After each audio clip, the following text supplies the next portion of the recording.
Africa's automotive industry remains one of our largest industrial employers and a key export engine, but it's also at a critical crossroads.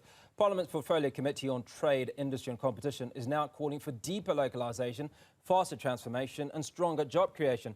To unpack what this means for jobs, investment and the future of the industry, I'm joined by Beth, Dealtry, National Association of Automotive Component and Allied Manufacturers Head of Policy and Regulatory Affairs, and Irvin, General Secretary of NUMSA, who joins us via our Zoom link. Very good afternoon to you, Beth. Thank you so much for joining us.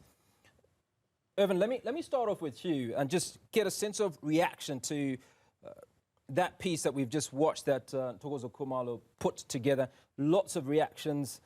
Parliament's Portfolio Committee not impressed by DTIC and its grand plan.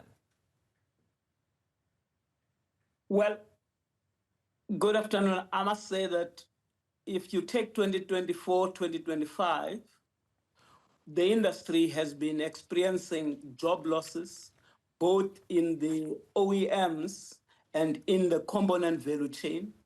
And when I say job losses, I also mean a process that has been characterized by plant closures in the component value chain. I think close to 14.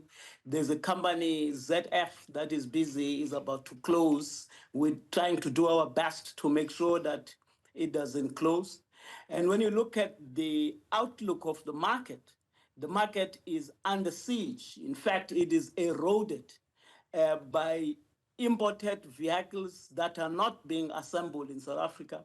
In 2018, I think that if you were to look at the entry cars from India and China, the percentage was around 1% in 2018. And in 2025, it was around 26%. And if you look at the cars that were sold last year, above 65%, those cars were imported vehicles. And what it means is that as an industry, I think there is a broad consensus that we need DTIC in the process of doing the review to make interventions that protect the local market. In that, we need to see increasing of tariffs. For instance, I talked about companies like in the tire sector, for instance, we're under siege from tires that comes from India, Cambodia. Even if ITEC give us increase on tariffs, there are still leakages where those countries would shift production into our market, into other countries. And therefore, we're calling for a ban in the importation of tires. How that will be managed, we think that it's time to take decisive measures. In other words, government must focus on how we can protect the local industry. And the other issue I think we put on the table was the reviewal of the ad valorem tax and rebating of that to ensure that we can actually stimulate demand for more people to be able to build cars, but we don't want to give such a benefit to the market if there are not going to be conditionalities that those companies that will benefit out of ad valorem tax, they must assemble those cars here in South Africa. So yes, the industry is basically under siege. But so much that Irvin has spoken to you on a number of issues, obviously reacting to what we've just watched. One of the things he's talked is about protecting the local market, but he's also given us an indication of how imports have grown. I think the number went from 1% in 2018, I'm not sure if that was the year he mentioned, to about 65% of car sales being imported vehicles. And there's a grand opportunity, right, to bring in those foreign manufacturers to assemble cars locally. Where is the DTIC missing the plot? So I think really the big challenge we've had thus far with the DTIC is it's just been very slow to move. We haven't seen a big review in policy in a while, and the market has fundamentally changed over, I mean, Irvin has been mentioning from 2018, but really even over the last 5 years, we've seen such a big global and domestic market changes, and we have to be responsive to that. We can't just sit and expect that our current policy program will manage in the new environment we find ourselves in.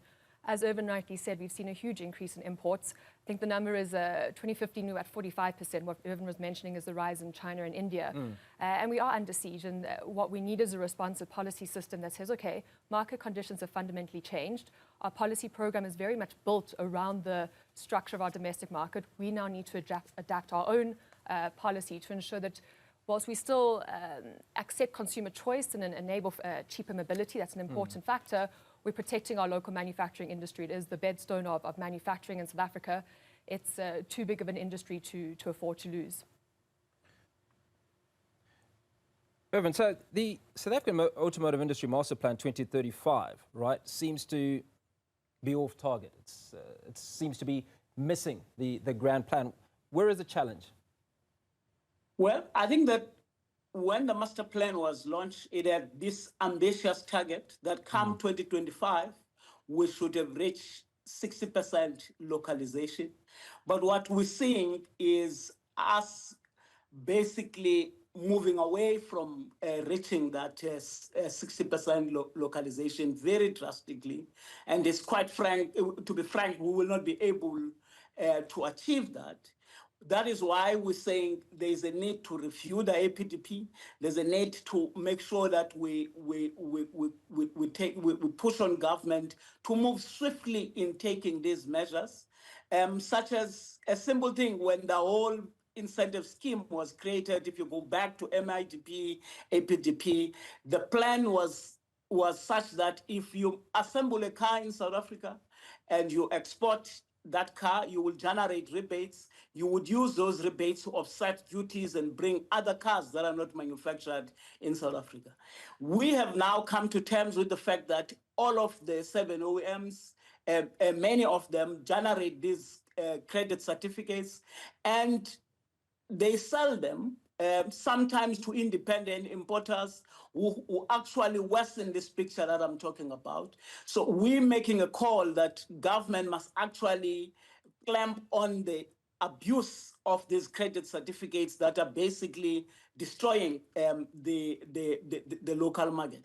Secondly, we cannot continue to tolerate that we see all of these nice cars in the market and brands of cars, but you will find that those different types of cars and brands are not setting up plants in South Africa to create jobs. We're saying government must impose numbers to say if you reach this number of selling your cars in South Africa, we're making it compulsory that you will set a plant, Sorry, or Irvin, will not allow you to Irvin, continue to dump it. Let me just come in there. Is the DTIC engaging these various brands that are coming out of India, coming out of China to set up shop in South Africa? Well, we would think yes, but not at a pace and at a rate we want them to move with speed. As I was saying, what we're confronted with basically in the industry now is job loss bloodbath. If I'm saying to you 900 jobs were hemorrhaged when Goodyear closed, and I can tell you almost all tire companies are basically threatening job losses. And if the picture does not turn around, they will close those plants. In ZF is a company that manufacture airbags, steering wheels, and and everything else that goes to the 7 OEMs, and is employing close to 300 workers and is threatening closure as we speak. So we're seeing this trend where we're massively losing jobs, and we don't see a government moving at a pace. That's why we wrote to the presidency and we wrote to the DTIC. We made submissions this week. We want them to expedite measures that they must take to protect the jobs.